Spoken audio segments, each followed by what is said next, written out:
تیسری بات یہ کہ اللہ کی نعمتوں کو کبھی ضائع نہ کرے. یہ ہماری بڑی کمزوری ہے کہ جب نعمتوں کی فراوانی ہوتی ہے تو ہم اپنی اوقات بھول جاتے ہیں، پھر اللہ کی نعمتوں کو بے دردی کے ساتھ ضائع کرتے ہیں. آپ شادی کی تقریبات میں دیکھ لیں، مختلف پروگراموں میں دیکھیں، دسترخوان پہ جس بے دردی کے ساتھ کھانا ضائع ہوتا ہے، بندے کو ڈر لگتا ہے کہ اللہ اگر ناراض ہو گیا تو یہ نعمتیں ساری سلب کر لے گا. ہمارے ہاں کھانا ضائع ہوتا ہے، بجلی ضائع ہوتی ہے، پانی کو ضائع کیا جاتا ہے، گیس کو ضائع کیا جاتا ہے. یعنی اللہ تعالیٰ کی دی ہوئی نعمتیں اور وسائل ہم اس قدر بے دردی کے ساتھ ضائع کرتے ہیں، پھر اس کا نتیجہ ہمیں نظر بھی آتا ہے کہ پھر اللہ تعالیٰ ہمیں قحط میں اور تنگی میں ڈال دیتا ہے. پھر ہم روتے رہتے ہیں کہ یہ بجلی کا بحران کیوں ہے اور پانی کا بحران کیوں ہے.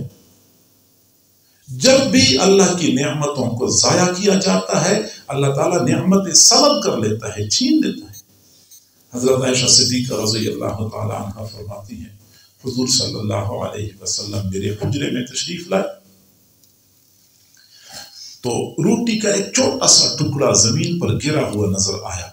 آپ نے وہ ٹکڑا اٹھایا، پھر اس کو صاف کر لیا، پھر کھا لیا، تناول فرمایا، اور پھر مجھے فرمایا کہ عائشہ حسنی جوار نعم اللہ تعالی، عائشہ اللہ کی نعمتوں کی قدر کرو، اللہ کی نعمتوں کی قدر کرو، کیونکہ بہت کم ایسا ہوتا ہے کہ یہ نعمتیں کسی گھر سے روٹ جائیں پھر دوبارہ پلٹ کے اس گھر میں آ جائیں. ایک مرتبہ روٹ جاتی ہیں پھر دوبارہ پلٹ کے اس گھر میں نہیں آتی. تو ہم اگر نعمتوں کی ناقدری کرتے ہیں تو یہ نعمتیں روٹ جاتی ہیں. شریعت کا یہی حکم ہے کہ کھانا کھاتے ہوئے روٹی کا نوالا ہاتھ سے گر گیا تو اس کو وہی نہیں رہنے دینا، ضائع نہیں کرنا، بلکہ اس کو اٹھا لے بندہ، صاف کر کے اس کو کھا لے. دسترخوان پہ چاول گر جاتے ہیں تو چاول گر گئے تو اس کو ضائع تو نہیں کرنا چاہیے کہ بندہ اس کو ٹریش کین میں پھینک دے، بلکہ اسی کو صاف کر کے اکٹھا کر کے بندہ کھا لے. اسی طریقے سے کوئی بھی کھانا ہوتا ہے، کھانے کے علاوہ بھی کپڑے ہیں تو جوتے ہیں تو بجلی ہے تو پانی ہے، کوئی بھی نعمت ہے اس کو بے دردی کے ساتھ ضائع کرنا یقیناً یہ اللہ کی ناراضگی کا باعث بنتا ہے. اللہ تعالیٰ نعمت چھین دیتا ہے. ہر نعمت کی قدر کرے، نعمتوں کو بے دردی کے ساتھ ضائع نہ کرے. اسی طریقے سے کھانا کھاتے ہوئے، کوئی پھل کھاتے ہوئے، کوئی میوہ کھاتے ہوئے کوئی چیز زمین پہ گر جاتی ہے، ہم اس کو اٹھانے کا تکلف نہیں کرتے، یہ غلطی ہے، بلکہ اس نعمت کو اٹھانا چاہیے. آپ صلی اللہ علیہ وسلم کہیں تشریف لے جا رہے تھے، آپ نے دیکھا ایک کھجور راستے میں گری ہوئی تھی، آپ وہیں پہ کھڑے ہو گئے، فرمایا کہ مجھے خطرہ اس بات کا ہے کہ یہ کھجور زکوٰۃ کی ہوگی، اور چونکہ میں زکوٰۃ لے نہیں سکتا، زکوٰۃ میرے لیے جائز نہیں ہے، اگر مجھے یہ خطرہ نہ ہوتا تو میں اس کھجور کو صاف کر کے اس کو کھا لیتا. یعنی اس طرح کوئی چیز گر جاتی ہے تو اس کو گرا ہوا چھوڑنا نہیں چاہیے، بلکہ اس کو اٹھا کے صاف کر کے استعمال کرنا چاہیے. اور شکر کا اگلا طریقہ یہ ہے کہ نعمتوں سے فائدہ اٹھانا چاہیے. کئی مرتبہ یہ بھی ہوتا ہے کہ اللہ کی دی ہوئی نعمتیں تو بہت ساری ہوتی ہیں لیکن بندہ اس کو استعمال نہیں کرتا، اس سے فائدہ نہیں اٹھاتا، جبکہ یہ بات اللہ کو ناپسند ہے. حضور صلی اللہ علیہ وسلم نے فرمایا ان اللہ یحب ان یرا اثر نعمته علی عبده، اللہ تعالیٰ پسند کرتا ہے کہ بندے پر اپنی نعمت کے اثرات دیکھ لے کہ اللہ نے ایک نعمت دی ہے، پیسے کی فراوانی ہے تو اچھا کپڑا پہننا چاہیے، اللہ نے بہت کچھ دیا ہوا ہے تو اچھی سواری کا انتظام کرنا چاہیے، کیونکہ اللہ تعالیٰ کی دی ہوئی نعمتوں کا اظہار کرنا کہ میرے پاس ہے تو یہ کوئی ممنوع تو نہیں ہے، اللہ تعالیٰ پسند کرتا ہے. اور جو بندہ بہت سارا مال پیسہ ساری نعمتیں رکھتا ہے لیکن نہ خود فائدہ اٹھاتا ہے نہ اپنے اہل و عیال کو فائدہ اٹھانے دیتا ہے اور بس سب کچھ جمع کرتا رہتا ہے تو یہ اللہ کو ناپسند ہے. اللہ تعالیٰ چاہتا ہے کہ جب میں نے ایک نعمت دی ہے اس نعمت کے اثرات بندے پر نظر آنے چاہیے. اور شکر کا اگلا طریقہ یہ ہے کہ جب نعمتیں زیادہ ہیں تو پھر اللہ کی بندگی بھی اسی حساب سے کرنی پڑتی ہے. زیادہ نعمتیں تو زیادہ عبادت، اچھا کھانا کھایا تو رات کو خوب عبادت کرنی چاہیے. وَاعْبُدْ رَبَّكَ وَكُن مِّنَ الشَّاكِرِينَ. رب کی عبادت کرو اور شکر گزار بندوں میں سے ہو جاؤ. یعنی جو بندہ زیادہ عبادت کرتا ہے وہ زیادہ شکر گزار بندہ ہوتا ہے. وہ کوئی نیک آدمی تھا، اپنے دوستوں کے ہمراہ ایک جگہ پہ دعوت کھائی، رات وہیں پہ ٹہرے ہوئے تھے، دعوت کھائی اور پوری رات عبادت میں گزاری. تو باقی ساتھیوں نے کہا کہ آپ تو رات کو بالکل سوئے نہیں بلکہ پوری رات عبادت کرتے رہے. تو فرمایا جی ہاں، جب گدھے کو چارہ زیادہ کھلایا جاتا ہے اس سے کام بھی خوب لیا جاتا ہے. جب گدھے کو چارہ زیادہ کھلایا جاتا ہے تو اس سے کام بھی خوب لیا جاتا ہے. زیادہ بندہ کھا لے، خوب نعمتیں اللہ کی دی ہوئی موجود ہیں، تو پھر بندے کو چاہیے کہ اللہ کی بندگی بھی خوب کر لیا کرے.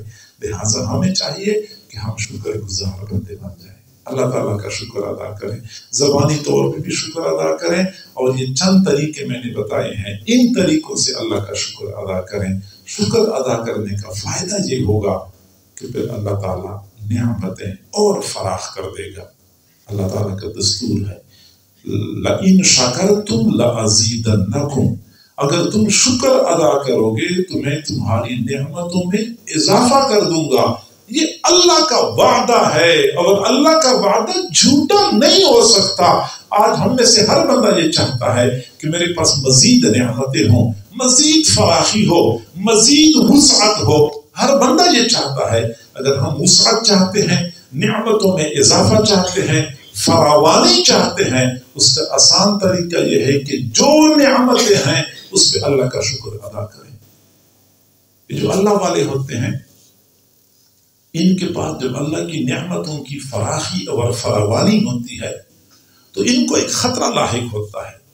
خطرہ یہ ہوتا ہے کہ ایسا تو نہیں ہے کہ ہمارے نیک اعمال کا بدلہ ہمیں دنیا میں دیا جا رہا ہے اور آخرت میں ہمیں کچھ بھی نہ ملے. تو وہ ڈرتے ہیں، وہ کہتے ہیں دنیا میں زیادہ نعمتیں بے شک نہ ملے لیکن ہمارے نیک اعمال کا بدلہ ہمیں پورا آخرت میں مل جائے. تو اگر کسی اللہ والے کے پاس نعمتوں کی فراوانی ہوتی ہے تو وہ یہ کھٹکا ذہن میں محسوس کرتے ہیں کہ ایسا تو نہیں ہے کہ اللہ تعالیٰ میرے تمام تر نیکیوں کا، دینی خدمات کا بدلہ دنیا میں دے رہا ہو.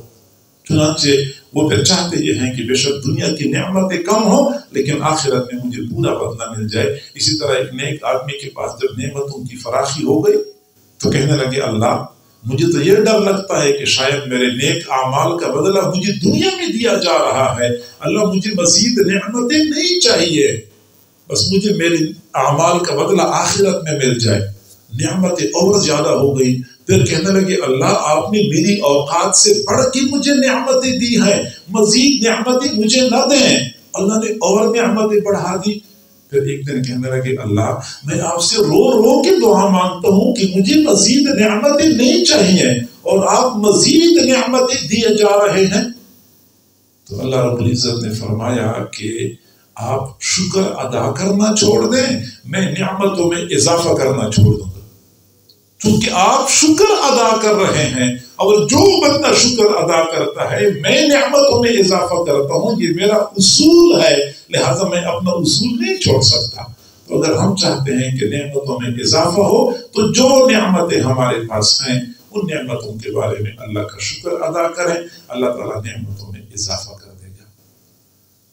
اللہ تعالیٰ ہم سب کو نعمتوں کی قدر کرنے کی توفیق عطا فرمائے اور اللہ کی دی ہوئی نعمتوں کے حساب سے اپنے اعمال اور اپنے کردار کو بھی بہتر بنانے کی توفیق عطا فرمائے.